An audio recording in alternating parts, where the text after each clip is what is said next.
पालघरमध्ये एबीपी माझानं दाखवलेल्या बातमीचा इम्पॅक्ट बघायला मिळाला। गारगावातील शाळकरी मुलांना पावसाळ्यात शाळेसाठी नदीच्या प्रवाहातून जीवघेणा प्रवास करावा लागतो। एबीपी माझानं ही बातमी लावून धरली। या विद्यार्थ्यांना आता जुनून फाउंडेशननं सायकल वाटप केलंय। 50 पेक्षा अधिक विद्यार्थ्यांना सायकल्स मिळाल्या आहेत। विद्यार्थ्यांमध्ये देखील त्यामुळे आनंदाचं वातावरण बघायला मिळतंय।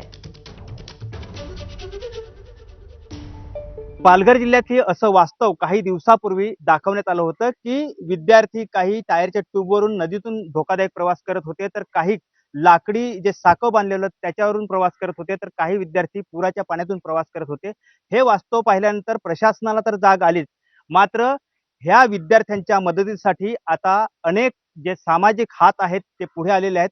जुनून फाउंडेशन आहे ते गारगाव मधील विद्यार्थ्यांना सायकल वाटप त्यांनी केलेले आहेत। आपण पाहू शकतो की ह्या सर्व विद्यार्थ्यांना आता जे सायकलीचं आहे ते वाटप करण्यात आलेलं आहे आणि ह्या कार्यक्रमासाठी गोंदिया तिरोराचे आमदार विजय रहांगडले सुद्धा आलेले आहेत। हा जो द बायसिकल प्रोजेक्ट हा प्रकल्प आहे, या प्रकल्पामुळे सायकल मिळून विद्यार्थ्यांचं पायपीट कमी व्हावी आणि त्यांचं शाळेचं अंतर कमी होऊन त्यांची मनोवृत्ती चांगली राहावी, त्यांनी उत्साहाने अधिक चांगल्या पद्धतीने वाचलेला वेळ अभ्यासात घालवावा, खेळण्यात घालवावा आणि गळती कमी व्हावी शाळेतली। ह्या एका भावनेतून जुनून फाउंडेशनने हा उपक्रम आयोजित केला। घरीपासून ते शाळेचं अंतर 3 ते 4 किलोमीटर आहे।